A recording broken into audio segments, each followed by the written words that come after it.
एक ऐसी बाइक जो 0 से 60 की स्पीड केवल 4 सेकंड्स में पकड़ लेती थी। इसकी top speed 160 kilometre per hour से भी ऊपर थी। इतनी ज्यादा पावर कि लोग उसे विडो मेकर कहते थे। चाहे गांव का पोस्टमैन हो या दूध वाला, किसान हो या डॉक्टर, हर कोई राजदूत पर डिपेंड करता था।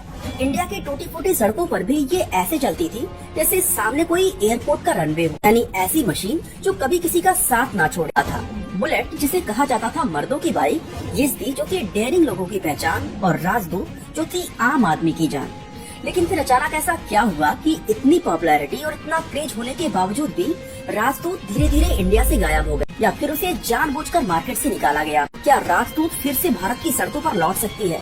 1960s का टाइम था।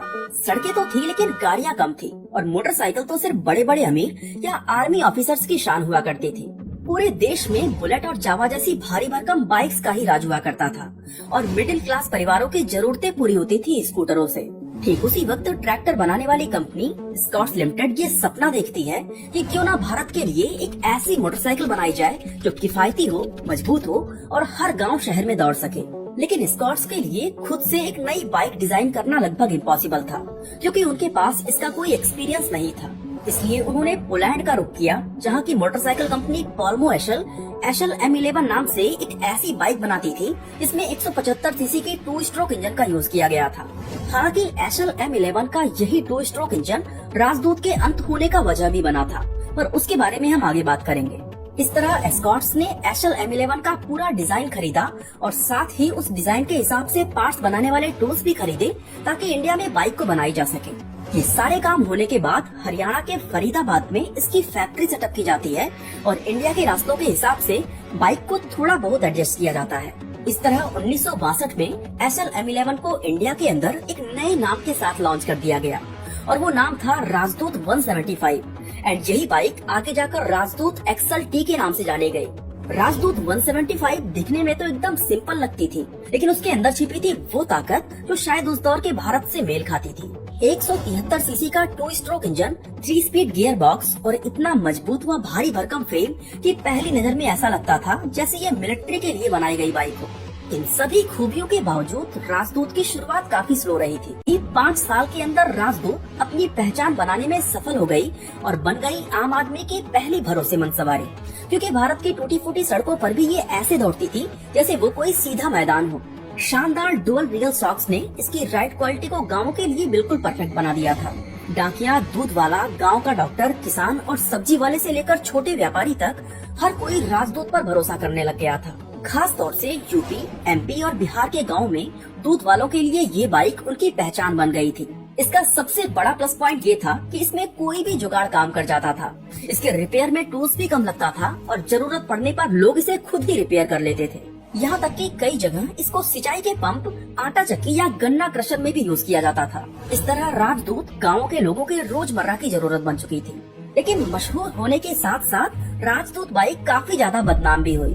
दरअसल राजदूत 175 में एक ऐसा अजीब सा फीचर था कि इसकी किक और गियर एक ही लीवर से कंट्रोल होती थी, यानी जहाँ से किक मारते हो वहीं से गियर भी शिफ्ट करना पड़ता था। साथ ही इसमें ऑयल लीक और कार्बोरेटर ओवरफ्लो की भी प्रॉब्लम रहती थी। जरा सी लापरवाही करते ही इसमें से नीला धुआं निकलने लगता था। इन सभी चीजों ने राजदूत को शुरुआत से ही एक विवादित मोटरसाइकिल की कैटेगरी में खड़ा कर दिया था। लेकिन फिर आता है साल 1973, जब एक बॉलीवुड फिल्म बॉबी ने राजदूत बाइक को सुपरस्टार बना दिया था। इस मूवी में ऋषि कपूर ने एक छोटी, स्टाइलिश और बिल्कुल हट के दिखने वाली बाइक चलाई, जिसका नाम था राजदूत GTS 175। ये बाइक असल में राजदूत 175 का ही एक मिनी और स्पोर्टी वर्जन थी। कमाल की बात ये था कि GTS 175 एक तरह से 3 पुराने प्रोजेक्ट्स का जुगाड़ था, जहां स्कॉट्स ने इसमें वही इंजन और गियर बॉक्स का इस्तेमाल किया था जो राजदूत 175 में चलता आ रहा था। इसके अलावा उनका राजहंस स्कूटर, जो बुरी तरह से फेल हो चुका था, उसके छोटे पहियों को इस बाइक में फिट किया गया था। और लास्ट में इस कंपनी ने अपने पुराने बंद हो चुके मॉडल राजदूत रेंजर का फ्यूल टैंक GTS में इस्तेमाल किया था। और जब ये सिनेमा हॉल्स के बड़े पर्दे पर दिखाई दी तो हर कोई कहने लगा कि हमें भी ये वाली बाइक चाहिए। कुछ ही समय में इस बाइक को लोग बॉबी बाइक के नाम से बुलाने लगे थे। बॉबी फिल्म आने के बाद राजदूत की बाइक एक फैशन स्टेटमेंट बन चुकी थी, और इस ट्रेंड को और ज्यादा मजबूत किया उस दौर के टीवी एड्स ने।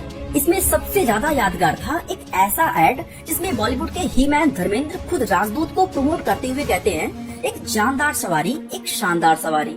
और इस तरह 70 के दशक के अंत तक चाहे पंजाब की गलियां हो या मध्य प्रदेश के कच्चे रास्ते, राजदूत के 175 टू स्ट्रोक इंजन की टनाटन आवाज हर जगह गूंजने लगी थी। अब बुलेट को कहा जाता था मर्दों की बाइक, जिसदी को बहादुरों की बाइक और राजदूत को आम जनता की बाइक। नई जापानी बाइक्स के सामने राजदूत बाइक्स का डिजाइन पुराना हो रहा था। साथ ही इंडिया की बाइक मार्केट अब तेजी से बदल रही थी। एस्कॉर्ट्स को ये बात समझ आ गई थी कि अगर जल्दी ही कुछ नया पेश नहीं किया गया तो उनका राज अब ज्यादा दिन तक नहीं चलेगा। और यहीं से कहानी शुरू होती है भारत और जापान के बीच एक मोटरसाइकिल अलायंस की। दरअसल मार्केट के हालात को देखते हुए 1970s के आखिरी सालों में एस्कॉर्ट्स ने जापान की यामाहा कंपनी को उनकी एक जबरदस्त परफॉर्मेंस बाइक यामाहा RD 350 का डिजाइन देने के लिए मना लिया था। इसी बाइक कंपनी अगर इंडिया में अपनी बाइक बेचना चाहता था तो उसे लोकल ब्रांड के साथ पार्टनरशिप करनी पड़ती थी। यामाहा के साथ ये समझौता होने के बाद एस्कॉर्ट्स कंपनी अपनी इस नई बाइक को बनाने में जुट गई। और फिर आया साल 1983 जब इंडिया की सड़कों पर नई राजदूत 350 को उतारा गया, जो यामाहा RD 350B का मॉडिफाइड वर्जन थी। RD 350 एस्कॉर्ट्स के लिए सिर्फ एक प्रोडक्ट नहीं बल्कि टेक्नोलॉजी के मामले में एक लंबी छलांग थी, क्योंकि इससे पहले इंडिया में ऐसी कोई बाइक नहीं देखी गई थी। इसके अंदर था 347 सीसी का air cooled 2 stroke double cylinder engine, जिसकी आवाज इतनी स्मूथ थी कि सुनते ही दिल खुश हो जाए। साथ ही इसमें यामाहा का टॉर्क इंडक्शन सिस्टम लगा हुआ था, डुअल कार्बोरेटर्स थे और 6 स्पीड गियर बॉक्स भी था।